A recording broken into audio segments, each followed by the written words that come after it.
In today's video, I have a reading wrap-up to go over for all the books that I read in March. The first book to talk about that I read in March is Victorian Psycho by Virginia Feito. In this book, we're following our main character, Winifred, who is working as a governess. As the book progresses, you start to see that Winifred is very, very eccentric. She has a lot of like internal thoughts that are alarming. I only ended up rating this book a 3 out of 5 stars though. I liked it, but I found that there wasn't much to it. The story was very one note. It was the main character being weird and disturbing and deranged, but like, what else is really happening? Very one note. Like I said earlier, she has a lot of like internal thoughts and what's the word? Like almost compulsions, like things that she really wants to do that are very dark and very disturbing and very graphic. So a lot of this, like, I was not expecting. And I also liked how the main character Winifred was kind of like low-key feminist. Like just certain things she would say, even though she herself was very disturbed. Okay, that's the word. She was very disturbed, but she still had like this little feminist edge to her, just certain things that she would say that I really appreciated. The writing itself was very understated. It wasn't flowery in any way, but very direct. This book is also very short. Like I finished it pretty quickly. There's some pretty like gross and disturbing scenes, but that's kind of all that I felt like this book had going for it. There was like the shock value there, but other than that, like it wasn't that it was an amazing story. It wasn't that like the main character was so fascinating and I just love the main character. Like I really didn't care one way or the other. I was just kind of like on the ride. I thought it was okay. It was good. It was a 3-star. Like I didn't dislike it, but I also didn't love it. The next book that I read in March is The Memory Word by John Bassoff. And I just talked about this book in a video. This is actually a new release that just came out in March and I read it right away. So I was so proud of myself. The premise makes it sound like it's gonna be a really interesting, like speculative journey. And so we're following our main character who is a postal office worker. And one day when he is delivering mail, he ends up looking inside one of the letters and realizes that it's blank pages and that all he's been delivering for this time is just blank pages. And then other weird things start happening in this like really idyllic town that he lives in. And lots of like red flags going off. Like there's some secrets going on, what's really going on in this town. Like there's some greater grand conspiracy theory. So that was really interesting. Like that synopsis really hooked me and made me want to read this. But I ended up really not liking this one. I only rated this book a 2 out of 5 stars. It is split up in like 3 different character perspectives. And I found that a little bit challenging, at least with the audiobook version, to keep track of what was going on, who I was following. I don't know, I was really lost. It took me a while to realize I was reading through the perspective of a different character. Probably nobody else is gonna ever call this out, but this was something that bothered me, okay, in this book. And it was towards the end, there was very gory details of abuse and SA. It wasn't like a huge scene or anything, but it was detailed and it went on for a little bit. And I just hate reading stuff like that. I feel like it was just added for shock value. Like we could have still had the story and nothing would have changed if they would have omitted those very, very like disturbing details of assault, of SA. Like we didn't need that in there. That's just triggering for no reason, at least for me. So I don't know, I wanted to say that because that was something that bothered me about this one. I just thought that was so unnecessary. The ending of this book was the ultimate like nail in the coffin for me of why I really didn't like it. I found the ending to be incredibly confusing. Once I got to close the book, this felt like a massive waste of time. It just, yeah, it made the book feel pointless. And that's if I'm understanding it right. Like if that's if my theory of what that ending meant, because it was kind of confusing. It was just like whiplash.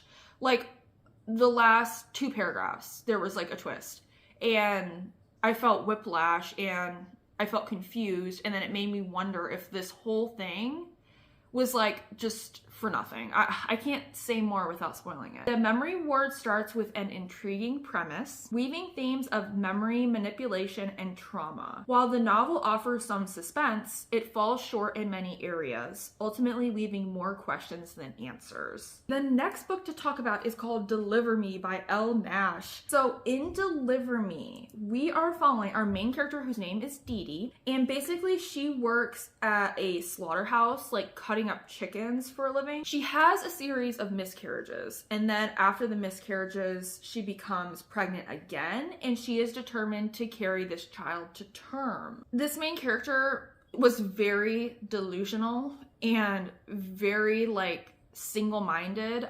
She just wanted to be pregnant. She just wanted to be a mom. Well, it was deeper than that. It was rooted in like she wanted to be accepted and be loved by somebody because she felt so alone and like outcasted by everyone, and like she never belonged. So I think she wanted a child to finally feel like she wasn't rejected, like somebody would actually fully love her. Oh, there was a lot of trigger warnings in this book, or for a lot of different things. There was multiple instances of animal cruelty in this book that really bothered me. The main character has a boyfriend who lives with her. He has an insect kink, and that was very strange to read about. I could not stand him. I thought he was weird, gross, very off-putting, and like dirty. It kind of made this book a bit droning to read when you don't like any of the characters and you're basically reading it for the shock value. I was basically reading it for the shock value of like how much more bleak and gross and shocking can this book get. Okay, there's this part where the main character, like I said, she's very delusional. She's another like unhinged, like Victorian psycho. I feel like these books could fit in a like recommendation list together about unhinged women. There's a part where she binge eats a lot throughout this book. So trigger warnings for binge eating, trigger warnings for so many things in this book. But she's binge eating, and there's this part that was so disgusting to me, and it just has stuck with me so much, and I find that it's like stuck in my brain, and I really wish I could get it out. But there's this part where she's eating ice cream, and she takes a bottle of like vegetable oil or canola oil and mixes it in with the ice cream and then like drinks it. Makes me want to gag, like, ugh. That is so gross. I will say the drama of not knowing how this all was going to turn out was very good. Okay, because she is pregnant, right? But she keeps having miscarriages, okay? And then something happens where she may have lost the baby. She continues to think that she's pregnant even though she had symptoms of a miscarriage. So the book continues to progress with the main character being very delusional, saying that she's pregnant and doing all these crazy things to prove that she's pregnant. And the drama of not knowing like how that was going to turn out, like were people going to find out what she was doing? My biggest thing with it was like there never becomes a head to that point. The ending was shocking, but it wasn't the ending that I wanted. Like I wanted a reveal of her actions coming back to like affect her, and or her poor decisions like coming back to affect her, and it never happened. I think I really didn't get a lot from this. I rated it a 2 out of 5 stars. The next book that I read was an Agatha Christie book, and that is The Underdog and Other Stories. So this is a short story collection, and it's all following the detective Hercule Poirot. So one of my reading goals is I'm trying to read the Poirot books, the Agatha Christie Poirot books, and also watch, there's a TV show. So a common theme in my reviews of these short stories was that one, they were very different from the episodes. So keep in mind, as I'm reading this, I'm like watching the episodes, I'm comparing them. The show took a lot of liberties with the short stories, but here's the thing. A lot of times, actually every single time, the episode was much better than the short story. A lot of these had really good twists, which is very common, I guess, with Agatha Christie. Like, she's known for her really good twists. A lot of these, I felt like Agatha Christie could have develop these into full-length novels with a lot more detail, a lot more fleshed out. So usually the great twist at the end would make up my rating a little bit. Like I have a mix of mostly 3 and 4 stars and 1 5-star, which was The Affair at the Victory Ball. So I'm gonna keep going. I'm gonna keep reading the Poirot books. I enjoy reading them. I might take a little break though, because reading this one, I'm not an anthology reader at all. It takes a lot of energy for me to read an anthology. So I might take a little break after reading this one. Plus I was like really disappointed with a lot of the stories. At least I was disappointed that they didn't live up to like how great the episodes were. I rated this book a total of 3 out of 5 stars. The next book I read was called Pure OCD by Chad Lejeune. Letting go of obsessive thoughts with acceptance and commitment therapy. I think that this is the only book in this video that I did rate a full 5 stars. This is one I would recommend for people who have anxiety, or also for people who struggle with like very obsessive thoughts. I wouldn't say that you need to have OCD to get something out of this book, because I got a lot out of it and it just gave me a lot of really helpful advice. One like tip in here that I really liked that has stuck with me is how the author was explaining thinking of your thoughts as like being at a sushi bar. Like, you know those sushi bars where they're on a conveyor belt and you can just take a plate off the conveyor belt? Well, they were explaining to kind of like view your thoughts as being those like plates of sushi on the conveyor belt. You can have the thought, but you can let it just like go past you. Like you don't have to take it off of the conveyor belt. Or you can always put it back on the conveyor belt. Like say sometimes you'll have a thought, before you even realize it, you're like obsessing. You realize that, no, wait, this isn't a good thought for me. This isn't productive. Like, I don't actually like this. I don't want to eat this. Well, you can always take that plate and put it back on the conveyor belt and let it keep going. You don't have to take it off. And if you take it off and you don't like it, you can always put it back on. So that was one thing that like really stood out to me. There was a lot in here, okay? I really liked it. I would like to buy this book so I can reread it and annotate it, because there is a lot of very helpful stuff in here that I think I need to reread to fully absorb it. Sometimes on a first read, I'm not absorbing everything, you know? So I would like to reread this one and highlight stuff and like go back over passages. So that was a really good one and very helpful, like I said, if you have anxiety or very obsessive thoughts. The next book to talk about is called Why Buddhism is True: The Science and Philosophy of Meditation and Enlightenment. I liked it and I didn't like it. Like, well, it's not that I didn't like it, but some parts I found really hard to relate to. Some parts I found very confusing. I'm interested to learn more about Buddhism, especially after reading this book. That was like my main takeaway. This book also gave me a lot of really good tips for anxiety. So like meditation was one of them. Like reading about this author talk about meditation and how much it can help you with thoughts, in dealing with thoughts and letting go of thoughts, which is something that I need help with. That kind of opened my eyes that there's this whole thing out there that I'm not doing that I could try, that could really help me and help my anxiety. There was a lot of psychology in this book where it felt like I was reading, like this didn't feel like reading a religious book or anything. It felt like reading a psychology book. So it was like some parts I would be like really hooked. Like I'd be like, yeah, this is kind of blowing my mind a little bit. And then we'd get to the next part and I'd be like, wait, what? What are you talking about? What's going on? I'm confused. I don't know. Like this is too deep for me. So yeah, I like this one. I rated it a 3 out of 5 stars. And like I said earlier, the main thing that I got out of this one was that it made me interested to read more books about Buddhism as well as meditation. The rest of the books to talk about in this video are all children's horror books, okay? So we have a couple of Goosebumps books. So the first one to talk about is Egg Monsters from Mars, and this is Goosebumps book number 42. Okay, so this book starts off with an egg hunt. Here's the one thing. The mom plans out this egg hunt and just uses like raw eggs and has the kids out there finding like raw eggs. Like That was ridiculous to me. Like, use bouncy balls or something, because then they start throwing the eggs and like making it a mess. Like, I just felt like that was such a bad idea to have kids with raw eggs. But then the main character finds an egg during this egg hunt that turns out to not be a normal egg. It's about the size of a softball. It's covered with ugly blue and purple veins, and it's starting to hatch. I rated this book a 3 out of 5 star, mostly because of the ending. Like, the ending was so weird.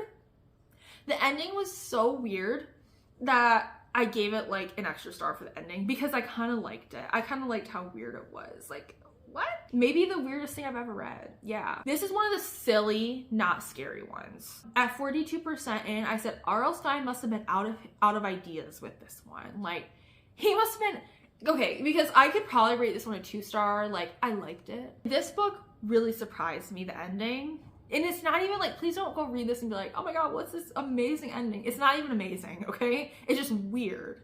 It's weird. It's like, what? Why did you write that? So, I don't know. It's a weird one. A lot of Goosebumps are weird ones, so this was one of the weird ones. The next book that I read is How I Got My Shrunken Head, and this is Goosebumps book number 39. Now, I really didn't love this one. I only rated this one a 2 out of 5 star. It's pretty rare for me to give a Goosebumps book less than a 3 star. Like, I'm pretty generous with my ratings of Goosebumps books, but this is one of the few, like 1 or 2 of them that I rated a 2 star. Oh, and then the next one we're going to talk about. This is another one that's just like one of those high stakes adventure ones and not really scary. Like, there's no scares. There's no scares in this one. It's just high stakes. Oh yeah, see, this is one thing we're going to touch on here and we're talk about more in the next one. But every Goosebumps book has to have like a chubby reference. Like, every Goosebumps book, R.L. Stine has to call one of the characters chubby. It just feels very dated. It feels harmful. Like, I wish we could have left that out. It makes me like not proud to love Goosebumps and be like a big Goosebumps fan, because some of it is like how I feel about Agatha Christie. Like, sometimes I feel not proud to be an Agatha Christie fan, because some of her books can be really outdated and have a lot of like damaging stereotypes in there, especially towards women.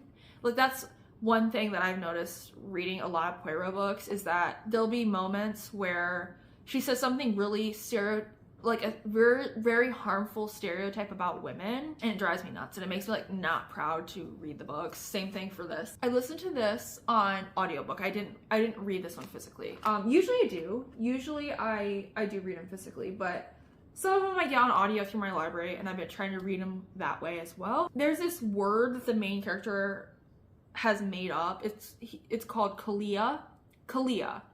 And he's like, this is his made up word that he uses, and he'll just scream 𝚫𝚃. Like, oh my God, it makes me like cringe like nails on the chalkboard when I say it, because it bothered me so much when this main character would be like, 𝚫𝚃.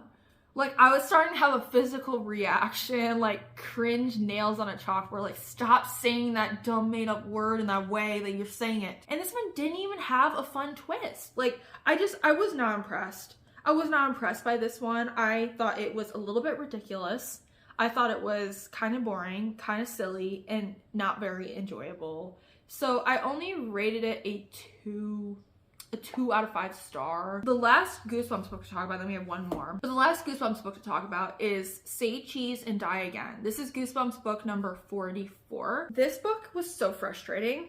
It's basically just a bunch of fat jokes, and then the main character not being believed the whole time, which is something that I can't stand reading about. It's a very common trope in like middle grade and children's, where the main character, like, nobody believes them. Like, nobody believes a kid. And that's just annoying. It's just annoying. It's like so frustrating to be in that point of view where nobody's believing you and you know it's true. But this main character was kind of like ridiculous. Like, okay, so more specifically what this one is about is it's the follow-up to Say Cheese and Die, where they put this evil camera away and like they're done with it.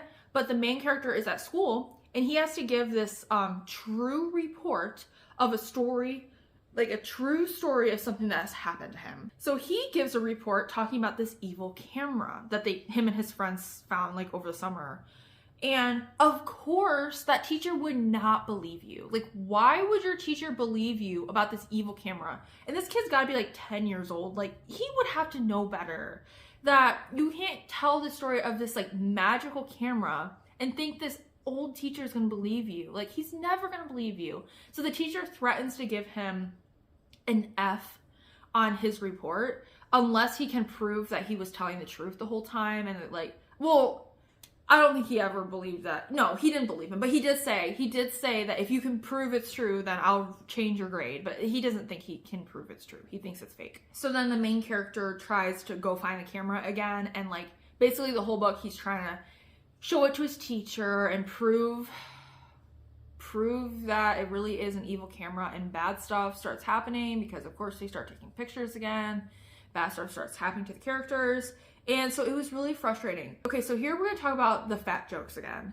Like how the last one I said, every R.L. Stine book has to have like a chubby reference, like somebody's called chubby. Usually it's sprinkled in there and it's like one and done and okay, we can move on. Like it's not great. It's not like, I don't love that it's in there, but it's not like the central focus, okay? This book, however, it was the central focus. So one thing that ends up happening is the main character gets their picture taken of them, and in the picture, he is like 400 pounds. What happens, of course, is it comes true, and the main character gains like 400 pounds overnight. And there was so many like horrible descriptions of in ways that you can call somebody being fat in this book. There was really damaging language to talk about weight, especially for this being a children's book, because children don't know any better. Like they can read that and then think that that's okay to say, and or even that that's even something that they could think about themselves, you know? And like that's not okay. That's horrible, horrible, horrible stuff to program into a children's mind. I was really disappointed in R.L. Stine for this one. Like I kind of got the vibe from him because every book he has to have a chubby reference, but this one went way far over the rails. Like you way crossed the line. Like I just don't agree with that being in a children's book when they don't know any better and they don't have developed brains to be able to process that what they're reading is like wrong. That what they're reading is like, that's not okay to say about somebody. That's not okay to even to think about yourself. Like that's damaging for somebody's self-esteem and body image. I really didn't like this one. I think that this is actually, the only Goosebumps book that I've rated a 1 star. The majority of them are 3 or 4 stars, a couple 5s, and maybe a couple 2s.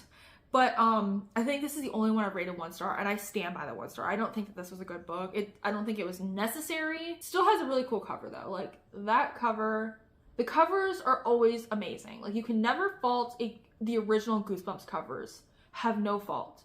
No notes. And then the final book that I read in March is another children's horror, and it's called The Pike River Phantom by Betty Wren Wright. So I got this book at a Goodwill. This one was published in 1990, so it's super vintage, and that's my thing. I love like vintage children's horror. Like it just gives me nostalgic vibes. And something about reading children's horror, I sometimes like more than just reading regular like adult horror, because it's like cozy.